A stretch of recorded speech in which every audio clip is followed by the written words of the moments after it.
Iziqebhe zale veki. Siwa khawubuyisa imali yabantu kaloku sisiyinto na into ingxaki yakho na wena na. Hayi man, kuthiwa usegugulethwa kwakhike khawubuyisa imali yabantu. Usawutrenda ngenxa yoba ngobuyisa imali zabantu, khawubuyisa imali zabantu. Namhlanje ke sinosisi apha ecaleni kwethu. Othi ukhona usisi wamboleka imali engange 4000 waze watshona emboneni, so sizakhe sive kuye kusisi uba ngaba luthini udaba lakhe. Kukho intombazane engisiwaphiwe, so isename yakhe nguMpafa. Bendisenza kuye nails, so ndi-installa kuye ne-wig. So ibingumuntu ke xa ndimjongile ibingumuntu noko kumntu onobele wethu, because besincokola nangeento ezipersonal, so bekwazi undibalisela into zakhe ezipersonal. Naxa yena loo ngxaki ke financially ndimncede, so bendingaqala umboleka imali. Ndandikhe ndamboleka imali before, then wayibuyisa but yayingeyomali ninzi ke yona, I think yayi 300.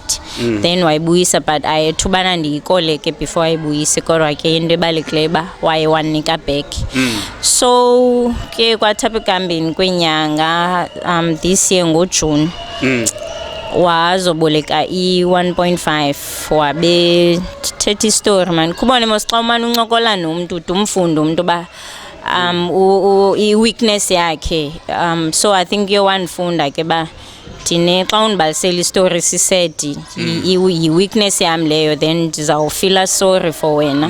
Then ke ngoku wabendixela ngale ntombazana ingenamali yongcwaba, azika-aprova ipolisi. So ke ngoku kufuneka eyongcwaba and indawo yomkhenkce apha mamakha, i-funeral parlor apha mamakha likhona, bafuna imali. So ungangenanga deep kwi-story sakhe, uthi waboleka imali kuwe. Yes, 1.5. Yes. So ndamnika ke le mali, wathi mandimenzele u-cash send. So kwacaba ke ngoku u-cash send okay no yaphela imali kuba u-cash send ungakwazi ufaka imali ngaphezu ku-1.5. Ufaka 1,000 rand and less mos. So ndaphela ndimfakela ke ngoku kwi-bank, wathi macela ndifake i-bank account yakho uzayinika le ntombazana. Then namscreenshotela ke ndamsendela via WhatsApp ipin. So waphinda noba ngoku ayipha nge-7 wathi uzayifumana nge-15 imali. Kwa same month waboleka i-2.5 kuba engumntu owenza okwi-beauty. Yes. Wathi unegig enice na, so ushotelwa zinto zokwenza. So kukho umtshato phaya, uinvitwe phaya uzokwenza abantu. So I thought ke mandimnike because ke uyixakekele, so ndamnika i-2.5. So ngoku umbolekayo leya imali yona wayibuyisa? Ayikabuyi. Okanye ngumntu wena onemali umthetho wakho? No, aboshani ngumntu onemali qha i-15 le beyibekile ayikafiki. So I thought okay, andikwazi ke ngokuyirate because i-15 le besithembisene ngayo basawubhatalana ngayo ayikafiki. Ewe, then lena ke ngoku ndizayifumana nge-15, i-2.5 zayifumana xa kuphela inyanga. Yes. Ngoku isithini isikhalo sakho? Ingaba wayibuyisa ngoku imali yakho? No, akayibuyisanga usiwa imali yam. Into ayenzayo ndaya pha kwaTaila esalon Idols apha ebesebenzela khona. So xa ndifika phaya wathi uTaila no akasekho, like akasasebenzeli phaya, akasaya esalon. So ndacela ke i-contact number because le bendinayo bingasaphumeli. So wabesithi ke uTaila noku ebesithi uRojiwe bekhe wathetha naye, but akakabi na phone, umnike inamba ka brother wakhe, but awukwazi ukwenza i-phone calls, you can just wenze ilento i-WhatsApp calls okanye usend i-message go WhatsApp. Nyeni ke ndayithatha le namba ndamwhatsappela, nyani wamane ndiphendula, mane ndibuza uzandibhatala nini. Abeke kolo suku, xa lifika kolo suku lolunye waphela endigritika ke ngoku engaphenduli kwa kuloo namba. So xa ndiphinde ndisiye Idols kwathiwa no umkile phaya akasasebenzeli phaya. So xa ndimane ndingena ke kulaa namba kabrother wakhe, nobrother wakhe ke akaphenduli.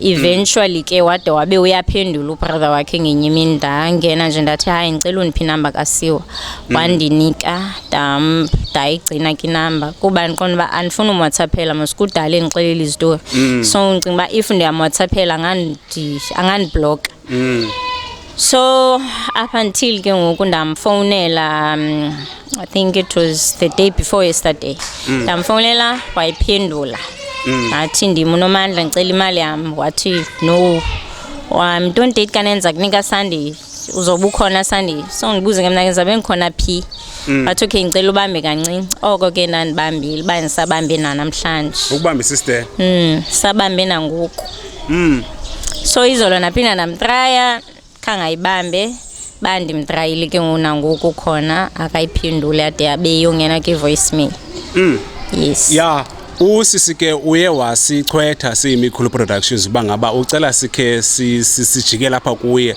unengxaki ke nosisi owathi wamboleka imali engange-4,000 from ngoJuni ne so kuna namhlanje ke usambambise istena so siqonde ke masikhe sive ke sizova kuye size kuye usisi sizova kuye uba ngaba ithini into so ke siswamkha ukuzame ubuyisa imali zabantu yinto lento ingaka umuntu xa eboleke imali kube nzima uba ngaba ayibuyise ngoku uthi makuthini siswam and into ebhlungu wena abosha into yobana izistories ezininzi endizivile after ndimnike imali apparently into yakhe lena kayiqala kuthiwa into yakhe sevele uqokelela imali ebantwini wathi uye eDubai yobathengela ii-wigs so nangoko kuthiwa watrenda ke ku-Facebook bamtrendisayo so and ndathi ndisayithetha ba umuntu avela abuze utyala malini ndithi 4,000 to you hayi sendi le yakho hayi manjani 4,000 xeba yisendi to hayi sendi omnye umtyala 10,000 omnye umtyala 15,000 omnye umtyala 7,000 zii-amounts ke endazinikwayo ezi-different ezo so wabe sithi umuntu hayi ndiya-understanda yimali kuwe qha sendisitsho uba incinci kunale ayi-owe abanye abantu yes so ke xa bendisiva kuthiwa ubalekele ulapha eGugulethu kwaKiki qha kaziwe isaluni asebenzela kuyo phaya hayi sisi kaloku ubuyisa imali zabantu i-10,000 ne-7,000 ezi zabantu uzibuyisa nini buyisa imali zabantu so ngoku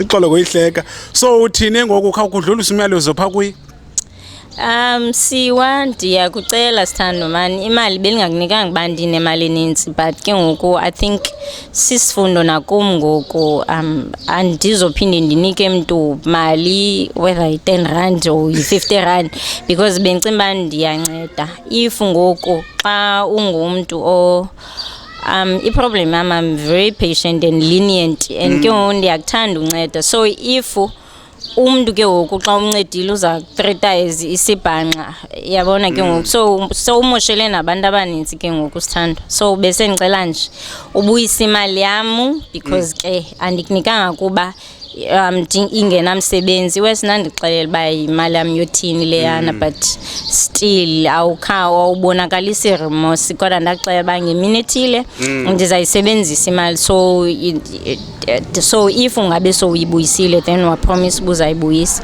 so ndiyakucela mani uthi ngubani igama lakhe kuSiwa Phiwe Mpafa Siwa khawubuyisa imali yabantu kaloku sisi into ingxaki yakho na wena na hayi mani kuthiwa useGugulethu kwaKiki khawubuyisa imali yabantu uzawutrenda ngenxa yoba ngobuyisa imali zabantu khawubuyisa imali zabantu